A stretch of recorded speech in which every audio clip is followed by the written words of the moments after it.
ಜಡೇಶ್ ಅವರು ನಾನು ಆಗಲಿ ಹೀರೋ ಸರ್ ಜೊತೆ ಆದ್ರೂ ಬರೀ ಸಿನಿಮಾ ಸಿನಿಮಾ ಸಿನಿಮಾ ಸರ್. ಅವ್ರಿಗೆ ಸಿನಿಮಾನೇ ಊಟ, ಸಿನಿಮಾನೇ ನಿದ್ದೆ, ಸಿನಿಮಾನೇ ಕೆಲಸ. ಇದು ಬೆಸ್ಟ್ ಎಕ್ಸ್ಪೀರಿಯನ್ಸ್ ಆಗೋಯ್ತು ನನಗೆ. ಅದು ಫುಲ್ ಪ್ಲೇನ್ ಡಸ್ಟ್. ಒಂದು ಸ್ವಲ್ಪ ಕಾಲು ಉಳುಕಿದ್ರು ಮುಗೀತು. ಹೀರೋ ಕಾಲ್ ಫ್ರಾಕ್ಚರ್ ಆಯಿತು, ಕಾಲು ಮುರಿತು, ಅಥವಾ ಕೈ ಏನೋ ಸ್ವಲ್ಪ ಹೇರ್ ಲೈನ್ ಫ್ರಾಕ್ಚರ್ ಆಯಿತು ಅಂದ್ರೆ ನಮ್ಮ ಶೂಟಿಂಗ್ ಸ್ಟಾಪ್. ಟಚ್ ಬಿಡ್ ಒಂದು ದಿವಸಕ್ಕೂ ಯಾರಿಗೂ ಏನೋ ಆಗಿಲ್ಲ ಸರ್. ಅಲ್ಲಿ ಆ ಕ್ಲೈಮ್ಯಾಕ್ಸ್ ಫೈಟ್ ಮಾಡಿರೋದು ರಿಯಲ್ ಸತೀಶ್ ಅಂತ ಸರ್. ದಸರಾ ಹಿಟ್ 3 ಸರಿಪೋದ ಶನಿವಾರ ಮಾಡಿರೋ ಫೈಟ್ ಮಾಸ್ಟರ್ ಫಸ್ಟ್ ಟೈಮ್ ಕನ್ನಡದಲ್ಲಿ ತುಂಬಾ ಸಖತ್ತಾಗಿ ಮಾಡಿದ್ದಾರೆ. 100 ಸಿನಿಮಾ ರಿಲೀಸ್ ಆಗ 100ಕ್ಕೂ ಹೊಸ ನಿರ್ಮಾಪಕ ಸರ್. ಯಾರು ನಿಮ್ಗೆ ರಿಪೀಟೆಡ್ ಪ್ರೊಡ್ಯೂಸರ್ ಕಾಣಿಸ್ತಾ ಇಲ್ಲ. ಬರೀ ಸಿನಿಮಾ ಸರಿಗಿಲ್ಲ, ಸಿನಿಮಾ ಚೆನ್ನಾಗಿಲ್ಲ ಅಂತ ಹೇಳಕ್ ಆಗೋದಿಲ್ಲಲ್ವ ಸರ್. ಇವಾಗ ಸಿನಿಮಾ ಬರಕ್ ಮುಂಚೆ ಒಬ್ಬ ಹೊಸ ನಿರ್ಮಾಪಕ ತಿಳ್ಕೊಬೇಕು ಸರ್. ಯೂನಿಟ್ ಬಾಡಿಗೆ ಎಷ್ಟಾಗುತ್ತೆ, ಚೇಂಬರ್ ಅಲ್ಲಿ ಲಿಸ್ಟ್ ಇದೆ ಯಾರಿಗೆ ಎಷ್ಟು ಬಾಟ ಕೊಡಬೇಕು ಅಂತ. ತಿಳ್ಕೊಂಡಿರಾ ನಾನು ಕೇಳ್ದಷ್ಟು ದುಡ್ಡು ಕೊಟ್ಬಿಟ್ಟೆ, ನಾನು ದುಡ್ಡು ವಾಪಸ್ ಬಂದಿಲ್ಲ, ನಿರ್ಮಾಪಕಂದು ತಪ್ಪು. ಇವತ್ತು ಸಿನಿಮಾ ಫೀಲ್ಡ್ ಅಲ್ಲಿ ಹೆಂಗೆ ಅಂದ್ರೆ ಸರ್, ಕಂಟೆಂಟ್ ಚೆನ್ನಾಗಿದೆ ಅಂದ್ರೆ ಬಂಡವಾಳ ಹಾಕ್ಬೇಕು ಸರ್. ಇವಾಗ ಬಾಹುಬಲಿ ಏನಾಗುತ್ತೋ ಬಿಡುತ್ತೋ ಗೊತ್ತಿಲ್ಲ, ಅವ್ರದ್ದೊಂದು ವಿಷನ್ ಇತ್ತು, ಇದು ಮಾಡಿದ್ರೆ ಇದಾಗುತ್ತೆ ಅಂತ. ಆ ಮಾಡಿದಕ್ಕಿನ್ನ 10 ಪ್ರಯತ್ನ ಆಯ್ತು. ನಮ್ಮಲ್ಲಿ ಒಂದು KGF ಆಯ್ತು. ಪ್ರಯತ್ನನೇ ಪಟ್ಟಿಲ್ಲ ಅಂದ್ರೆ ಮತ್ತೆ ಪ್ರೋಗ್ರೆಸ್ ಹೆಂಗಾಗುತ್ತೆ ಸರ್. ಡಬ್ಬಿಂಗ್ ಕಂಪ್ಲೀಟ್ ಆಯಿತು, ವಿಜಯ್ ಅವರು ಕಣ್ಣು ತುಂಬ್ಕೊಂಡು ಹೋಗ್ತಾ ಇದ್ದಾರೆ, ಅಷ್ಟು ಎಕ್ಸೈಟ್ ಆಗಿದ್ರು ನಿಮ್ಮ ತಂದೆ ಹೇಳಬೇಕಾದ್ರೆ ಈ ಒಂದು ವಿಷಯನ. What is that sir? ಅದೇನಂದರೆ ನನಗೆ ಸಾರ್ಥಕತೆ ಅನಿಸುತ್ತೆ ಸರ್. ಅದು ಆ್ಯಸ್ ಎ ನಿರ್ಮಾಪಕ ನಾನು ಹಾಕಿರೋ ದುಡ್ಡಿಗೆ, ಅವರು ಮಾಡಿರೋ ಎಫರ್ಟ್ಸ್ಗೆ, ಡೈರೆಕ್ಟ್ರು ಬರ್ಕೊಂಡಿರೋ ರೈಟಿಂಗಿಗೆ ಅದೆಲ್ಲ ಕಾಣಿಸೋ ಲಾಸ್ಟಿಗೆ ಸ್ಕ್ರೀನ್ ಮೇಲೆ. ಅವರೊಬ್ಬರಿಗೆ ಎಲ್ಲ ನೋಡಿದವ್ರು ಎಲ್ಲರಿಗೂ ಅದೇ ಫೀಲ್ ಆಯಿತು. ಆ ಪ್ರೊಡ್ಯೂಸರ್ಗೆ ಖುಷಿ ಆಯಿತು ಅಷ್ಟೇ ಸರ್. ಸಾರ್ಥಕತೆ ಅದು. ನಾವು ಇಷ್ಟು 1.5 ವರ್ಷದಿಂದ ಹಾಕಿರೋ ಶ್ರಮಕ್ಕೆ, ದುಡ್ಡಿಗೆ ಬೆಲೆ ಅಲ್ಲಿ ಸಿಕ್ತು ಅಂತ ನಮ್ಗೆ ಅನಿಸುತ್ತೆ. ಅವ್ರದ್ದು ಜೊತೆ ಜರ್ನಿ ಹೆಂಗಿತ್ತು ಅಂದರೆ, ಬೀಂಗ್ ಅವರು ಡೈರೆಕ್ಟರು ಕಮ್ ಆ್ಯಕ್ಟರು, ಮತ್ತು ಅವ್ರಿಗೊಂದಷ್ಟು ಅನುಭವ, ಮತ್ತು ರೀಸೆಂಟ್ಲಿ ಬರಗಾಲ ಬಂದಾಗೆಲ್ಲ ಅವರೇ 2 ಇಟ್ಕೊಂಡು. ಹೌದು. ಸೊ ಹಾಗಾಗಿ ಎನರ್ಜಿ ಸರ್ ಅವ್ರದ್ದು. ನಾನು ವಯಸ್ಸು ಹುಡುಗ, ನನಗೂ ಇಲ್ವೇನೋ ಅಷ್ಟು ಎನರ್ಜಿ. ಅವ್ರಿಗೆ ಟಯರ್ಡೇ ಆಗಲ್ಲ ಸರ್. ಅವ್ರಿಗೆ ಬರೀ ಸಿನಿಮಾನೇ ಯೋಚನೆ. ನಾನು ಪ್ರತಿ ಸರಿ ಅವ್ರ ಜೊತೆ ಕೂತ್ಕೊಂಡು ಕ್ಯಾರವನಲ್ಲಿ ಮಾತಾಡುವಾಗ್ಲೂ ಸಿನಿಮಾ ಬಗ್ಗೆನೇ ಮಾತಾಡ್ತಾರೆ. ಇದು ನಂಗೆ ಮಾಡ್ಬಿಡೋಣ, ನೆಕ್ಸ್ಟ್ ಇದು ಹಿಂಗೆ ಮಾಡ್ಬಿಡೋಣ ಅಂತ.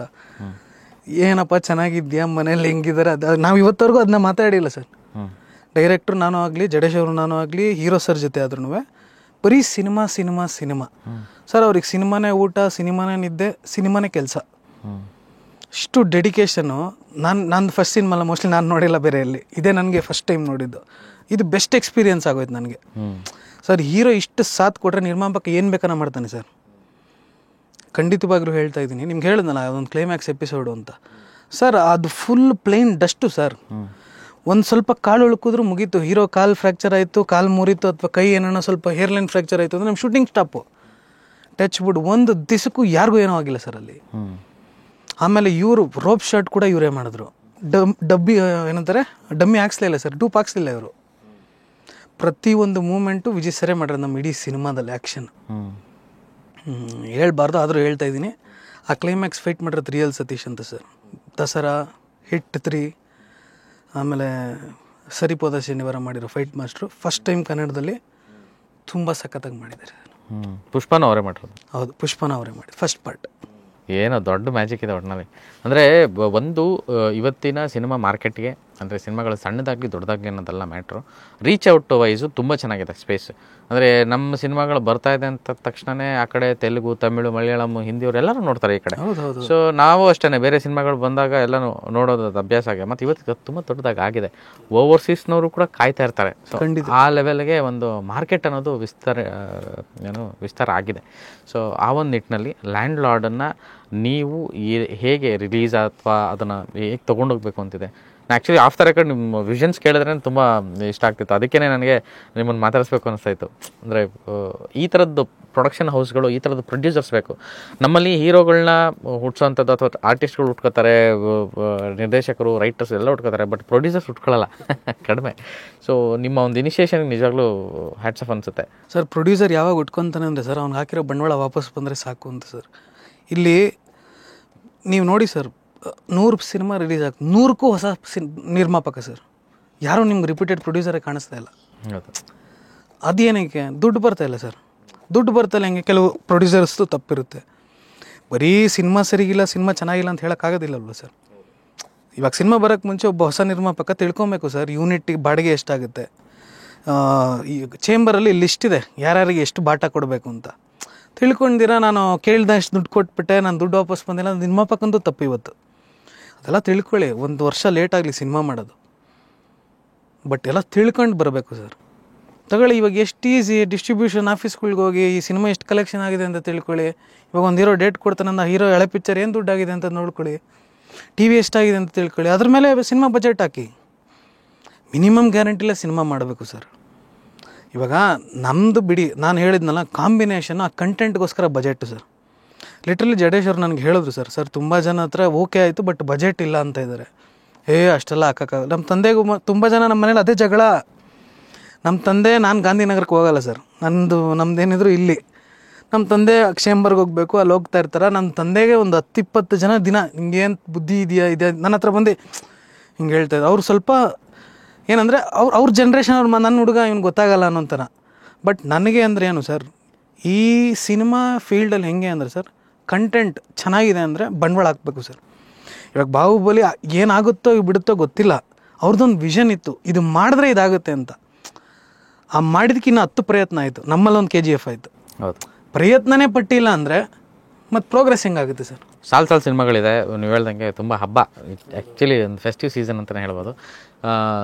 ಒಂದೊಂದು ಸಿನಿಮಾನೂ ಅದು ಎಷ್ಟು ದಿನ ತಗೊಳುತ್ತೋ, ಎಲ್ಲಿಗೋಗಿ ಮುಟ್ಟುತ್ತೋ ಅನ್ನೋದೇ ಗೊತ್ತಿಲ್ಲ. ಯಾಕೆಂದರೆ ಎಲ್ಲವೂ ಆ ಸ್ಕೇಲು, ಆ ನಿರೀಕ್ಷೆ ಬ್ಯಾಕ್ ಟು ಬ್ಯಾಕ್ ಇದೆ. ಈಗ ಕಾಂತಾರ ಇದೆ, ಡೆವಿಲ್ ಇದೆ, 45 ಇದೆ, KD ಇದೆ, 4 ದೊಡ್ಡ ಸಿನಿಮಾಗಳು ಮಧ್ಯೆ ಇದೆ. ಇದ್ರ ಮಧ್ಯೆ ಈಗ ನೀವು ಅಂದರೆ ನಿಮ್ಮದು ಬಂತು ಅಂದರೆ 5 ಸಿನಿಮಾ ಆಗುತ್ತೆ ಟೋಟಲ್. ಸೊ ಒಂದು 5 ಸಿನಿಮಾ ಇನ್ನು ಇರೋವಂಥ 5 ತಿಂಗಳಲ್ಲಿ ರಿಲೀಸ್ ಆಗೋ ಥರದ್ದು ಸಿನಾರಿಯೋ ಕಾಣಿಸ್ತಾ ಇದೆ. ಸೊ ಹಾಗಾಗಿ ನಿಮ್ಮ ಪ್ಲ್ಯಾನ್ ಹೇಗಿದೆ ಅಂತ? ಸರ್ ಇಲ್ಲ ಸರ್, ಇವಾಗ ನೀವು ಹೇಳಿದ್ರಲ್ಲ, ಪಿಕ್ಚರ್ ಮಾಡೋದೊಂದು ಕಡೆ ಆದ, ಅದನ್ನ ರಿಲೀಸ್ ಮಾಡೋದು ಇನ್ನೊಂದು ಪಾರ್ಟ್ ಸರ್. ಅದು ತುಂಬ ಬುದ್ಧಿವಂತಿಕೆ, ಜಾಣ್ಮೆಯಿಂದನೇ ರಿಲೀಸ್ ಮಾಡಬೇಕು. ಇವಾಗ ನಮಗೆ ನಮ್ಮ ದೊಡ್ಡ ಸಿನಿಮಾ ದೊಡ್ಡದು ಅನಿಸುತ್ತೆ, ಇನ್ನೊಬ್ರಿಗೆ ಸಿನಿಮಾ ದೊಡ್ಡದು ಅನಿಸುತ್ತೆ. ಕಾಂಪಿಟೇಷನ್ಗೆ ಯಾವತ್ತೂ ಬೀಳಬಾರ್ದು ಸರ್. ಯಾಕಂದ್ರೆ ನಾವೆಲ್ಲ ಒಂದೇ ಮನೇಲಿ, ಒಂದೇ ಇಂಡಸ್ಟ್ರಿಲಿ ಇರೋರು. ಇವಾಗ ಆ ಪ್ರೊಡ್ಯೂಸರ್ ದುಡ್ಡು ಮಾಡಿದ್ರೆ ನೆಕ್ಸ್ಟ್ ವೀಕ್ ನಾನು ಪ್ರೊಡ್ಯೂಸರ್ ಆಗಿ, ಇನ್ನೊಬ್ಬರು ಪ್ರೊಡ್ಯೂಸರ್ ಆಗಿ ನಾನು ದುಡ್ಡು ಮಾಡ್ಬೋದು. ಸೊ ಇವಾಗ ಈ ಪ್ರೊಡ್ಯೂಸರ್ಸ್ಗಳು ಸ್ಮಾರ್ಟ್ ಆಗಿದ್ದಾರೆ ಸರ್. ಮುಂಚೆ ಎಲ್ಲ ಜಿದ್ದಿಗೆ ಬಿದ್ದಿ ಮಾಡೋದು ಆ ಥರ ಎಲ್ಲ. ಇವಾಗ ಜನ್ರೇಷನ್ ಚೇಂಜ್ ಆಗಿದೆ. ಡಿಸ್ಟ್ರಿಬ್ಯೂಟ್ರುಗಳು ಬಿಡಲ್ಲ, ಬೇಡ ನಮಗೆ ಅಂತ. ಸರ್ ಇವಾಗ ಕಲೆಕ್ಷನ್ ಡಿವೈಡ್ ಆಗೋಗುತ್ತೆ ಸರ್. ಇವಾಗ ಯಾವ ಪಿಕ್ಚರ್ ಬಂದ್ರೂ 2-3 ವೀಕ್ಸ್ ಗ್ಯಾಪಲ್ಲೇ ಬರ್ತೀವಿ ಸರ್. ಅವ್ರು ಬಂದುಬಿಡಿದೆ ಅಂದ್ಬಿಟ್ಟು ಇಮಿಡಿಯೇಟಾಗಿ ನಾವು ಮಾಡೋಕ್ಕೋಗಲ್ಲ ಸರ್. ಪ್ರಮೋಷನ್ ಮಾಡ್ಬೇಕು ಸರ್ ಸಿನಿಮಾಗೆ. ಇವತ್ತು ಪ್ರಮೋಷನ್ ಎಷ್ಟು ಇಂಪಾರ್ಟೆಂಟ್ ಆಗಿಬಿಟ್ಟಿದೆ, ಕೀ ಫ್ಯಾಕ್ಟರ್ ಆಗಿಬಿಟ್ಟಿದೆ ಸರ್ ಪ್ರಮೋಷನ್ ಅನ್ನೋದು. At least you need some 2-3 weeks of time for promotion. ಅದು ಮಾಡ್ದಿರ ನಾವು ಸಿನಿಮಾ ರಿಲೀಸ್ ಮಾಡೋಕ್ಕಾಗಲ್ಲ. ಬಟ್ ಒಂದಂತೂ ಖಂಡಿತ ಸರ್, ಸೆಕೆಂಡ್ ಹಾಫ್ ಅಂತೂ ಕನ್ನಡ ಸಿನಿಮಾ ಇಂಡಸ್ಟ್ರಿಗೆ ತುಂಬ ಚೆನ್ನಾಗಾಗುತ್ತೆ ಸರ್. ಅದರಲ್ಲಿ ನಾವೊಂದು ಭಾಗ ಆಗಿರ್ತೀವಿ ಅನ್ನೋದು ಖುಷಿ ಅಷ್ಟೆ. Very nice. ಆಗಲಿ ಸರ್, ಒಳ್ಳೆಯದಾಗಲಿ. ತುಂಬ ಚೆನ್ನಾಗಿದೆ 2025 ಆ್ಯಂಡ್ 26 ಅಂತೂ ಇನ್ನೂ ಅದ್ಭುತವಾಗಿರುತ್ತೆ ಅನ್ನೋ ಒಂದು ಛಾಯೆ ಕಾಣಿಸ್ತದೆ ಆಲ್ರೆಡಿ. ಆಗಲಿ, ತುಂಬ ಒಳ್ಳೆಯದಾಗಲಿ. ಆ್ಯಂಡ್ ಥ್ಯಾಂಕ್ ಯು ಈ ಒಂದು ಸಂದರ್ಭನ ನಮಗೆ ಕೊಟ್ಟಿದ್ದಕ್ಕೆ. ಎಸ್ಪೆಷಲಿ ನಾನು ನಿಮ್ಮ ತಂದೆಯವರನ್ನು ಫಾಲೋ ಅಪ್ ಮಾಡ್ತಿದ್ದೆ ಒಂದಷ್ಟು ವಿಷಯ ಮಾತಾಡೋದಕ್ಕೆ. ಫೈನಲಿ ಈ ಮೂಲಕ ಸಿಕ್ಕಿದ್ದೀರಿ. Thank you so much. Thank you very much sir. ಇದು ನನ್ನ ಫಸ್ಟ್ ಇಂಟರ್ವ್ಯೂ ನಿಮ್ಮ ಚಾನಲ್ ಮಾಡ್ತಾ ಇದ್ದೀನಿ. Thank you. ನನ್ನ ಡೆಬ್ಯೂ ಸರ್ ಇದು. Okay, thank you. ಅಂದರೆ ತುಂಬ ಒಳ್ಳೆಯದು. ಅಂದರೆ ನನಗೆ ಆ ಸಿನಿಮಾ ಸ್ಟಾರ್ಟ್ ಮಾಡ್ಬೇಕಾದ್ರೆ ನಾನು ಈ ಒಂದು ವಿಷಯನ ಹೇಳಿದೆ, ಯಾರೋ ಸಿಕ್ಕಾಪಟ್ಟೆ ಎನರ್ಜಿ ಇದೆ ಅವ್ರ ಹತ್ರ, ತುಂಬ ದೊಡ್ಡ ವಿಷನ್ ಇದೆ ಸರ್. ನಿಜವಾಗ್ಲೂ ಬೇಕು ಇಂಡಸ್ಟ್ರಿಗೆ ಪ್ರೊಡ್ಯೂಸರ್ಸ್ ಬೇಕು, ಆ್ಯಂಡ್ ನಿಮ್ಮ ಥರದ್ದು ಮೈಂಡ್ಸ್ ಬೇಕು ಎಸ್ಪೆಷಲಿ. ಆ್ಯಂಡ್ ಈ ಥರದ್ದು ಚಾಣಕ್ಷತನ ಇರಬೇಕು ಬಿಸ್ನೆಸ್ ಅಂತಂದಾಗ. ಈ ಥರದ್ದು ಬಂದಾಗಲೇ ಇಂಡಸ್ಟ್ರಿ ಏಳಿಗೆ. ಈ ಥರದ್ದು ಪ್ರೊಡಕ್ಷನ್ ಹೌಸ್ಗಳು, ಪ್ರೊಡ್ಯೂಸರ್ಸ್ಗಳು ಈ ಥರ ನಿಂತ್ಕೊಬೇಕು. ಸೊ ಈ ಮೈಂಡ್ ಸೆಟ್ಸ್ ಈ ಜನ್ರೇಷನಲ್ಲಿ ಶುರು ಆಗಿದೆ ಆಲ್ರೆಡಿ. ಅಂದರೆ ಸುಮಾರು ಸಿನಿಮಾಗಳು ಬರ್ತಾಯಿದೆ. ನಾನು ಅದೇ ಖುಷಿ ಆಗ್ತಾಯಿದೆ ಸೊ ಇದನ್ನ ಹಂಚ್ಕೊಳ್ಳೋದಕ್ಕೆ. ಆಗಲಿ, ಆಲ್ ದ ಬೆಸ್ಟ್, ಒಳ್ಳೆಯದಾಗಲಿ. Thank you so much. Thank you sir. Thank you very much. ಇದಿಷ್ಟು ಹೇಮಂತ್ ಗೌಡ ಅವರ ಮಾತುಕತೆ. ಅಂದರೆ ಲ್ಯಾಂಡ್ಲಾರ್ಡ್ ಪ್ರೊಡ್ಯೂಸರ್ ಹೇಮಂತ್ ಅವರ ವಿಷನ್ನು, ಅವರ ಮಾತು, ಅವರ ಕಾನ್ಫಿಡೆಂಟ್ ನೋಡಿದ್ರೆ ಗೊತ್ತಾಗುತ್ತೆ ಅವರು ಉದ್ಯಮದಲ್ಲಿ ಎಷ್ಟರ ಮಟ್ಟಿಗೆ ಉದ್ಯಮನ ತಿಳ್ಕೊಂಡಿದ್ದಾರೆ. ಮತ್ತು ಅವ್ರ ವಿಷನ್ನು ತುಂಬ ಖುಷಿ ಕೊಡ್ತು ನನಗೆ. ಲ್ಯಾಂಡ್ಲಾರ್ಡು ಖಂಡಿತವಾಗ್ಲೂ ಒಂದು ಲ್ಯಾಂಡ್ ಮಾರ್ಕ್ ಆಗುತ್ತೆ ಅನ್ನೋ ಒಂದು ನಿರೀಕ್ಷೆ ಅವ್ರ ಮಾತಲ್ಲಿ ಕೇಳಿಸ್ತಾ ಇದೆ. ಆ್ಯಂಡ್ ಆ ಕಾನ್ಫಿಡೆಂಟ್ ಅವ್ರ ತಂದೆಯವರ ಒಂದು ಮುಖದಲ್ಲಿ ಅದು ಹೇಳ್ಬೇಕಾದ್ರೆ ಒಂದು ಎಕ್ಸೈಟ್ಮೆಂಟ್ ಇತ್ತು. ಖಂಡಿತವಾಗ್ಲೂ ಲ್ಯಾಂಡ್ಲಾರ್ಡ್ ಆ ಒಂದು ಎಲ್ಲ ಮೈಲ್ಗಳನ್ನು ಮುಟ್ಟುತ್ತೆ ಅನ್ನೋದಕ್ಕೆ ಸಾಕ್ಷಿಯಾಗಿ ಈಗಾಗಲೇ ಆ ಸಿನಿಮಾದ ಒಂದಷ್ಟು ಗ್ಲಿಮ್ಸು, ಆ ಒಂದು ವಿಜಯ್ ಅವರ ಒಂದು ಆ ಲುಕ್ಕು ಎಲ್ಲವೂ ಹೇಳ್ತಾ ಇದೆ. ಒಂದಷ್ಟು ಸರ್ಪ್ರೈಸ್ಗಳಿದೆ, ಒಂದೊಂದಾಗಿ ನಾವು ಬಿಡ್ತೀವಿ ಅಂತ ಕೂಡ ಅವ್ರು ಹೇಳ್ತಾ ಇದ್ದಾರೆ. ಅದು ಎಲ್ಲದರ ಅಪ್ಡೇಟ್ಸು ನಿಮ್ಮ ಮುಂದೆ ಇಡುವಂಥ ಪ್ರಯತ್ನ ನಾನು ಖಂಡಿತವಾಗ್ಲೂ ನಿರಂತರವಾಗಿ ಮಾಡ್ತೀನಿ. ನಮಸ್ಕಾರ.